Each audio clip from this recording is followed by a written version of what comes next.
Good morning students. BSc part 1 के paper second जो कि कैलकुलस है में दो पार्ट हैं, दो किताबें चलती हैं आपकी, एक डिफरेंशियल कैलकुलस और एक इंटीग्रल कैलकुलस। इंटीग्रल कैलकुलस तो इंटीग्रल कैलकुलस जो आपकी है इसकी में दो यूनिट आती हैं और दोनों यूनिट मैं आपको कवर कर चुकी हूँ। आप मेरे चैनल पर जाकर उनके वीडियो देख सकते हैं। आज हम डिफरेंशियल कैलकुलस से स्टार्ट करेंगे और डिफरेंशियल कैलकुलस में हम यूनिट सेकंड से स्टार्ट करते हैं जो कि है derivation of an arc and pedal equation, यानी कि चाप का अवकलज एवं पादिक समीकरण। सबसे पहले हम डिफरेंशियल कैलकुलस किसे कहते हैं वो जान लेते हैं। मान लेते हैं हमारे पास में y = f(x) एक फंक्शन है। अब ये जो फंक्शन है y का वो x पे डिपेंडेंट है, वो कैसा भी हो सकता है। मान लेते हैं कि वो हमारे पास में log x है या x³ + 3x है या sin x है या कुछ भी है, इस तरह का कोई एक फंक्शन है।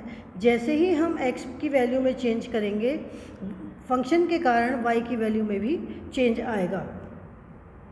तो change in x implies change in y। तो जब चेंज आता है उसको हम क्या बोलते हैं? परिवर्तन। तो x के सापेक्ष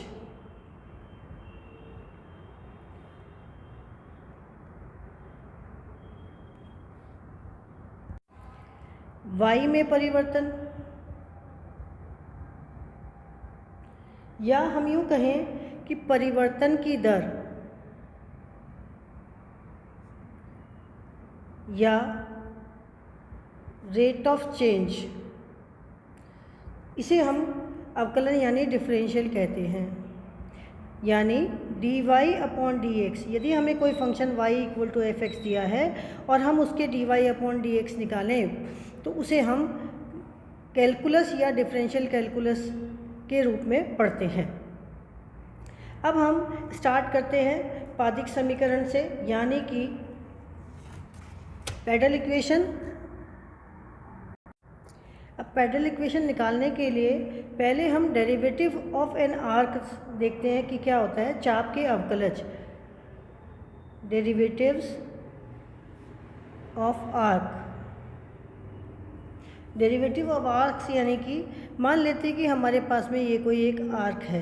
तो ये जो आर्क, इसको हम मान लेते हैं ये P और Q हमारे पास में कोई एक आर्क है। इस वाली कर्व को हम आर्क बोलते हैं। अगर हम P को Q से मिलाएं तो इसे हम कॉर्ड बोलते हैं, जो कि होती है जीवा। कॉर्ड यानी कि जीवा और आर्क यानी कि चाप। तो कोई भी हम एक्सिस ले लें और उस एक्सिस में, ये हमारा XY एक्सिस है, ये X एक्सिस है, ये Y एक्सिस है, इसमें P और Q हमारे पास में एक आर्क है। किसी भी कोने, किसी भी कर्व का हम ले सकते हैं। तो ये हमारे पास में एक आर्क है। अब हम यहाँ पर क्या देखते हैं कि जो हमारी आर्क है PQ, वो किससे लेस देन होगी? कॉर्ड PQ से। ये जो आर्क PQ है ये ग्रेटर देन होगी कॉर्ड PQ से। अगर हमारे पास में ये Q टेंडिंग टू P आ जाए तो ये इसका जो रेशो होता है ये 1 के बराबर हो जाता है। तो इसे हम नेक्स्ट में करते हैं। Ratio of an arc with its chord, यानी कि एक चाप का जीवा के से अनुपात। तो हमारे पास में मान लेते हैं कि ये X एक्सिस और Y एक्सिस है, यहाँ पर कोई कर्व है। अब इस कर्व से ये हमारे पास में पॉइंट है P, ये पॉइंट है Q।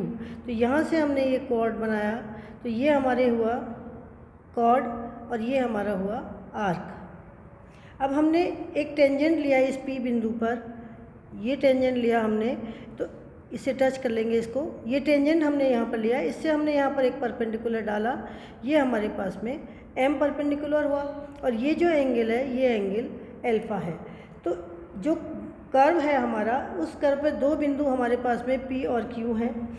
ये इस प्रकार हैं कि ये बहुत पास पास हैं, जिसे हम इमेजिन कर सकते हैं, क्योंकि दिखाने के लिए हमें इस तरह से दिखाया मैंने इसमें, लेकिन ये हमेशा बिल्कुल पास पास हैं। और जो हमारे पास में चाप PQ है, ये इस पे जो कॉर्ड है हमारे पास में, जो जीवा है, इस पे हमेशा ये अवतल के रूप में रहती है। अब हमने एक सरल रेखा PT लिया जो कि इस P बिंदु पर स्पर्श करती है। अब Q से हमने PT पर एक लंब डाला, ये हमने एक लंब डाला PM। साथ में ये भी मान लेते हैं कि angle QPT is equal to है अल्फ़ा। तो हम ये सिद्ध कर सकते हैं कि chord PQ is less than arc PQ which is less than PM plus, यहाँ से देखिए PM ये प्लस PQM। और अगर हम इसको डिवाइड करें तो 1 is less than arc PQ upon chord PQ which is less than PM plus QM upon chord PQ। या हम ये कहें 1 इज़ लेस देन आर्क यानी कि चाप PQ अपॉन कोड यानी कि जीवा PQ is less than PM upon PQ plus MQ upon PQ। तो हम इसके क्या देखते हैं कि अगर हमारे पास में 1 is less than arc PQ upon chord PQ हो गया, less than PM upon PQ, ये PM हमारे पास में, ये PM अपॉन PQ, ये PQ अगर हम करें तो ये क्या हो जाता है एंगल के साथ में, ये हो जाएगा हमारे पास में cos of alpha plus MQ upon PQ। तो ये हमारे पास में हो जाएगा साइन अल्फ़ा। अब जबकि P टेंडिंग टू Q आ जाए, ये पॉइंट जो हमारे पास में Q है ये P में मर्ज हो जाए, then chord PQ tends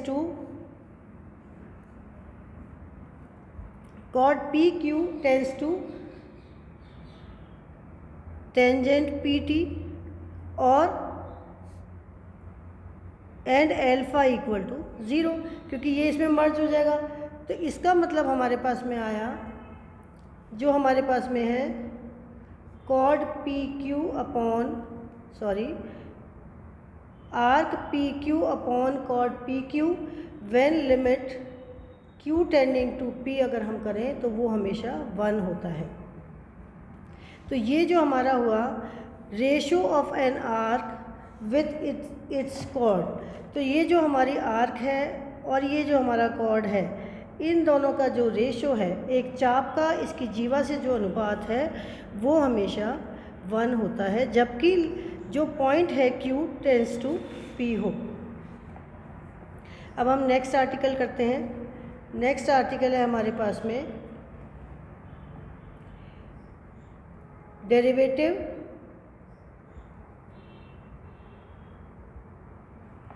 of length of an arc, या चाप की लंबाई का अवकलज। चाप की लंबाई का अवकलज, कोई भी जो चाप है उसकी हम लंबाई निकालें पहले और फिर उसका हम डिफरेंशियल यानी कि अवकलन करें तो उसे बोलते हैं चाप की लंबाई का अवकलज। अब इसमें 2-3 तरह के होते हैं, कार्टेशियन कोऑर्डिनेट, पोलर कोऑर्डिनेट और पैरामीट्रिक कोऑर्डिनेट। तो इसमें हम सबसे पहले आज हम कार्टेशियन कोऑर्डिनेट यानी कि कार्तिकीय सूत्र के बारे में पढ़ेंगे। कार्टेशियन कोऑर्डिनेट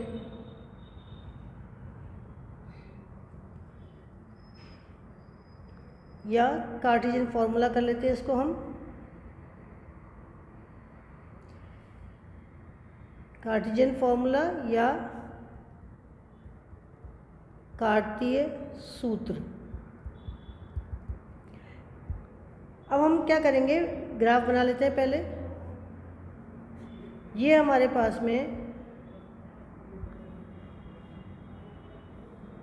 ये हमारी एक्स एक्सिस है, ये हमारी वाई एक्सिस है। यहाँ पर हमने एक कर्व लिया, इस कर्व में ये पॉइंट हमने P लिया, ये पॉइंट हमने Q लिया। इस P के कोऑर्डिनेट x, y लिए, Q के x plus delta x, y plus delta y हमने कोऑर्डिनेट लिए। अब हमने इस पे ये कोड को मिलाया इससे, तो जब हम इसके कोड को इससे मिलाते हैं और जो ये हमारा कर्व है इसकी यहाँ पर इसको स्टार्टिंग में A लिया, इसकी जो हमारी पास ये लेंथ है A से P तक की, इसे हम S से डिनोट करते हैं और यहाँ से यहाँ तक की लेंथ को हम डेल्टा S से डिनोट करते हैं। ठीक है, अब इसके बाद में हम क्या करेंगे कि हम P के ऊपर P से हम x एक्सिस में एक परपेंडिकुलर डालेंगे जो कि हमारे पास में है M, और P से हम एक टेंजेंट खींचेंगे और इसी तरह से Q से हम एक टेंजेंट खींचेंगे। अब Q से हम एक परपेंडिकुलर डालेंगे, ये परपेंडिकुलर हुआ हमारा N। ये जो डिस्टेंस है हमारी कॉर्ड की डिस्टेंस, इसको हम डेल्टा L से रिप्रेजेंट करेंगे और जो आर्क की डिस्टेंस है उसको हमने डेल्टा S से रिप्रेजेंट किया। ये जो एंगल है टेंजेंट का एंगल, ये साई है, और दूसरा जो Q के साथ टेंजेंट का एंगल है वो साई प्लस डेल्टा साई होता है। ये मैंने आपको पोलर इक्वेशन वाले में भी आपको करा रखा है। तो ये जो डिस्टेंस है ये वाली, जब यहाँ से यहाँ तक की डिस्टेंस x है और यहाँ से यहाँ तक की पूरी distance delta x plus delta x है, तो ये जो डिस्टेंस है ये हमारे पास में डेल्टा x होगी। इसी तरह से ये जो डिस्टेंस है ये वाली, ये हमारे पास में डेल्टा y होगी। इसका हम अलग से एक ट्रायंगल बनाते हैं। ये हमारा आर्क है, यहाँ हमने परपेंडिकुलर डाला, यहाँ परपेंडिकुलर डाला, तो ये जो बना यहाँ पर, और ये यहाँ कॉर्ड। तो ये जो डिस्टेंस है ये डेल्टा x है, ये डिस्टेंस डेल्टा y है, ये एंगल हमारे पास में अल्फ़ा है, ये डेल्टा L है हमारे पास में। तो यहाँ पर ये P है, ये Q है। थोड़ा डायग्राम को सही बना लीजिए आप लोग।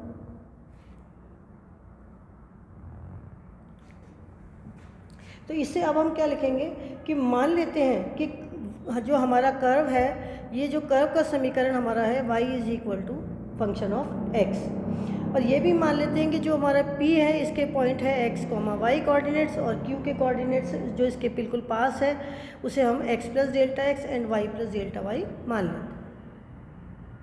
अब इसकी जो चाप है A से लेकर के और P तक की, उसे हम S से डिनोट करते हैं, और A से लेकर के Q तक S plus delta S denote करते हैं, और PQ हमारी जो कॉर्ड है उसको हमने डेल्टा L से डिनोट किया। ये मैं अभी आपको बता चुकी हूँ। अब बिंदु P और बिंदु Q से क्रमशः हमने ये परपेंडिकुलर खींचा, PM और QL। क्योंकि ये हमारा राइट एंगल ट्रायंगल है, यहाँ पर 90 डिग्री का बनता है, तो इससे हम क्या देखेंगे कि ट्रायंगल P, ये हमने L डिनोट किया इसको, PLOQ में एंगल PLQ हमारा कितना है 90 degree, that is PQ square equal to PL square plus LQ square, और delta L square equal to delta X square plus delta Y square. अब हम पूरे समीकरण में, ये जो हमारी समीकरण है, ये जो हमारी इक्वेशन नंबर 1 है, इसमें डेल्टा x से हम डिवाइड कर दें तो delta L upon delta x का whole square is equal to 1 plus delta y upon delta x का होल स्क्वायर, और delta L upon delta x equal to हो गया under root of 1 plus delta y upon delta x का whole square. अब हम यहाँ पर delta L upon delta X को, जब डेल्टा एक्स टेंडिंग टू 0 हो तो उसके पहले हम इसको delta L upon delta S into delta S upon delta X लिख सकते हैं, which is equal to under root of 1 plus delta Y upon delta X का होल स्क्वायर। जब वैसे ही जैसे मैंने आपको पहले बताया था Q टेंडिंग टू P होगा तब डेल्टा एक्स टेंडिंग टू 0 हो जाएगा और delta X delta L upon delta S equal to 1 हो जाएगा। तो हम यहाँ पर लिमिट लगाएं, limit delta X tending to 0, then जब ये देखिए यहाँ पर जब ये डेल्टा एक्स टेंडिंग टू 0 हो जाएगा तो ये इसमें मर्ज हो जाएगा, तो ये जो हमारी डिस्टेंस है delta L upon delta X ये पूरी मर्ज हो गई, this upon this is equal to 1। ये मैंने आपको अभी इस वाले आर्टिकल में यहाँ पर ये मैंने आपको बताया था। तो यहाँ पर delta L upon delta S into delta S upon delta X equal to limit delta X tending to 0 under root of 1 plus delta Y upon delta X का होल स्क्वायर, और that implies D S upon D X equal to, ये हमारे पास में 1 हो गया और ये D S upon D X हो गया, इज इक्वल टू लिमिट लगाने के बाद में तो ये हो गया प्लस माइनस, सॉरी यहाँ पर प्लस माइनस लगाएंगे अंडर रूट में, plus minus under root of 1 plus D Y upon D X का होल स्क्वायर। तो ये एक्स की बढ़ती हुई दिशा में एस भी बढ़ता है, तब हम धनात्मक चिन्ह लेते हैं और घटेगा तो हम इसको ऋणात्मक चिन्ह लेंगे। इस तरह से ये दोनों चिन्ह हम इसके लेते हैं। तो इस तरह से हमारे पास में ये जो समीकरण आई है, ये समीकरण किस चीज़ की समीकरण है? चाप की लंबाई का अवकलज, यानी कि चाप की जब हमें लंबाई निकालनी हो, उसका जो डिफरेंशियल निकालना हो तो हम इस सूत्र के द्वारा निकालेंगे। यदि हमको जो इक्वेशन है वो x equal to function of y के रूप में दी हो, अभी हमको क्या दिया था function y equal to F X दिया था, तब हमने ये निकाला। अब हमारे को यदि x equal to F Y दिया हो तो हम पूरे में यहाँ पर हमने देखिए, यहाँ पर हमने डेल्टा x से डिवाइड किया था, फिर हम डेल्टा y से डिवाइड कर देंगे और हमारे पास जो फॉर्मूला आएगा तब भी q टेंडिंग टू p में डेल्टा y टेंडिंग टू 0 हो जाएगा, और जो फॉर्मूला आएगा वो आएगा D S upon D Y equal to plus minus under root of 1 plus D X upon D Y का होल स्क्वायर।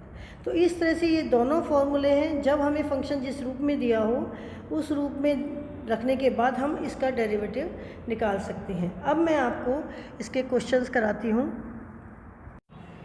क्वेश्चंस हैं हमारे, find D S upon D x for the following curves. तो हमको निम्न वक्रों के लिए D S upon D x निकालना है। अब इसमें हमारे पास दो क्वेश्चन हमने लिए हैं, y equal to C cos hyperbolic X upon C and y equal to log E की power X minus 1 into E की अपॉन ई की पावर एक्स प्लस 1। इन दोनों का D S upon D x अपने को निकालना है। ये मैंने JPH की बुक में से एक्सरसाइज 3rd A के 2 क्वेश्चंस लिए हैं। तो हम फर्स्ट को स्टार्ट करते हैं। फर्स्ट में हमें क्या दिया है, y equal to C cos hyperbolic X by C, और हमें क्या निकालना है, D S upon D X, ये हमें निकालना है। तो उसके लिए हमको क्या चाहिए, पहले अभी मैंने आपको बताया था D Y upon D X चाहिए हमको। तो हम इस वाली समीकरण से D Y upon D X निकालेंगे तो डिफरेंशियल करेंगे, कांस्टेंट एज इट इज़ आ जाएगा। कॉस हाइपरबोलिक थीटा का साइन हाइपरबोलिक थीटा होता है, तो ये हो गया sine hyperbolic X upon C upon ये जो एक्स अपॉन सी है इसका 1 अपॉन सी आ जाएगा, विच इज़ इक्वल टू हो गया sine hyperbolic X upon C.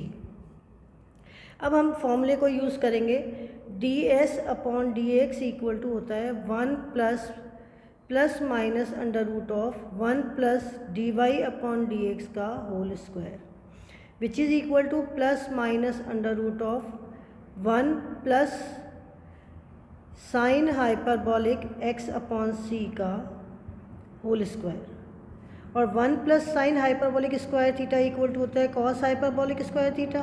तो plus minus under root of cos square hyperbolic X upon C which is equal to plus minus cos hyperbolic X upon C. तो ये हमारा answer हुआ। इसी तरह से हम सेकंड क्वेश्चन लेंगे, सेम मेथड इसका भी करना है। हमें दिया हुआ है y equal to log of e की power x minus 1 upon e की पावर x प्लस 1। अब इसके लिए हम क्या करेंगे, dy अपॉन dx निकालेंगे, जो कि होता है log x का होता है 1 अपॉन एक्स। हम यहाँ लिखेंगे 1 अपॉन e की power x minus 1 upon e की पावर x प्लस 1 इंटू ये हमारा u अपॉन v हो गया।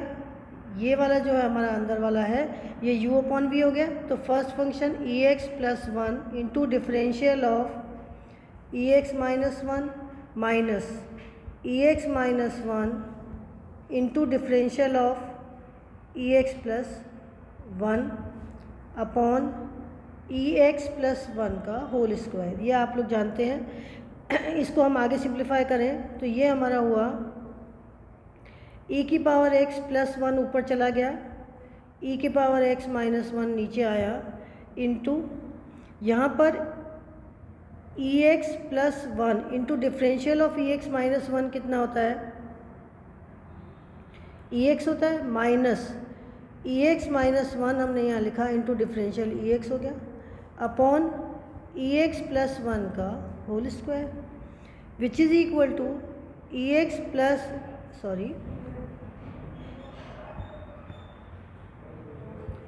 ex plus 1 upon ex minus 1 into ex plus 1 और ex माइनस 1, यहाँ से ex हम बाहर निकाल लेंगे।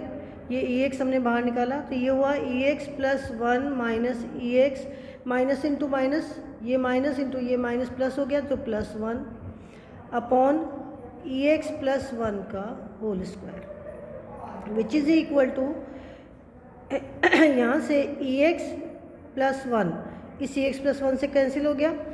यहाँ पर हमारे पास में आया, इससे ये कैंसिल हुआ तो ये हुआ twice of ex upon ex minus 1 into ex plus 1। अब ये a माइनस बी इंटू, हम जानते हैं a minus B into A plus B अगर होता है तो वो हो जाता है a square minus B square. वो हम यहाँ पर यूज़ करेंगे इसमें। तो ट्वाइस e की पावर x अपॉन e की पावर 2x माइनस 1, ये हमारा that means that implies dy upon dx equal to कितना आया, ट्वाइस e की पावर x अपॉन e की पावर 2x माइनस 1। अब हमें जो निकालना है, हमें निकालना है ds अपॉन dx, वो होता है 1 प्लस dy अपॉन dx का whole square under the root plus minus which is equal to plus minus under root of 1 plus twice e की पावर x अपॉन e की पावर 2x माइनस 1 का whole square is equal to, इसको simplify करते जाएंगे, e की power x, e की power 2x LCM ले लेते हैं, e की पावर 2x माइनस 1 का होल स्क्वायर प्लस 4e की पावर 2x अपॉन e की पावर 2x माइनस 1।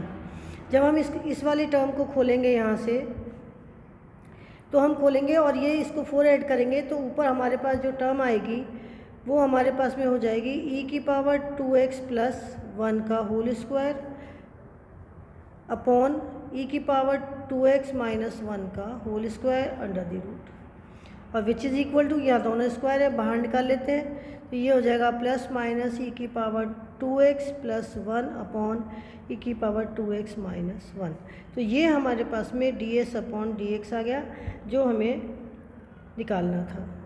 तो इस तरह से आपको जो सवाल दिए हुए हैं कार्टेशियन कोऑर्डिनेट में उनको इस तरह से आपको हल करना है। अगर हमको समीकरण x equal to F Y में दी हुई है अगर हो तो हम जो मैंने आपको दूसरा फॉर्मूला बताया था उससे सॉल्व करेंगे। अब नेक्स्ट वीडियो में हम polar equation of pedal equation का डिफ्रेंशिएशन देखेंगे। Thank you.